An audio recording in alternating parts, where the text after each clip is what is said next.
Price Lord. எல்லாம் நல்லா இருக்கீங்களா? எப்படி இருக்கீங்க? சுகமாக இருக்கீங்களா? சந்தோஷமாக இருக்கிறீங்களா? இன்றைக்கி நிறைய பேருக்கு இருக்கிற பெரிய கவலையே, என்னை யாருமே விசாரிக்க கூட ஆள் இல்லை, எல்லாருமே இருந்தும் கூட என்னை என்னன்னு கேட்க மாட்டுறாங்க அப்படின்ற ஒரு பெரிய கவலை தான். கவலைப்படாதீங்க. வேதத்தில் சொன்னபடி 1 பேதுரு 5ஆம் அதிகாரம் 7ஆம் வசனத்தில் சொல்லப்படுகிறது, அவர் உங்களை விசாரிக்கிறவர் ஆனபடியினால் உங்கள் கவலைகளை எல்லாம் அவர் மேல் வைத்து விடுங்கள். இன்றைக்கு கர்த்தர் உங்களை விசாரிக்கிறவராக இருக்கிற நிலைமையில் இருக்கிறீங்க. எதை யோசித்து கொண்டு இருக்கிறீங்க? எதை குறித்து அதிகமாக சிந்திக்கிறீங்க? எதை குறித்து அழறீங்க, சிரிக்கிறீங்க, எப்படிலாம் நீங்கள் கடந்து வரீங்கன்றத ஒவ்வொன்றையும் கர்த்தர் பார்த்து கொண்டு இருக்கிறார்.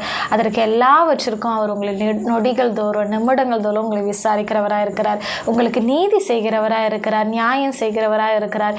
நிச்சயமாய் அந்த தேவன் உங்களுக்கு சொல்லுகிற ஒரு வார்த்தை, நான் உன்னை விசாரிக்கிற தேவனாக இருக்கிறேன். கர்த்தர் உங்களை விசாரிக்கிறவரானபடியினால் உங்கள் கவலைகள் எல்லாம் அவர் மேலே வைத்து விடுங்கள். ஆமீன். God bless you.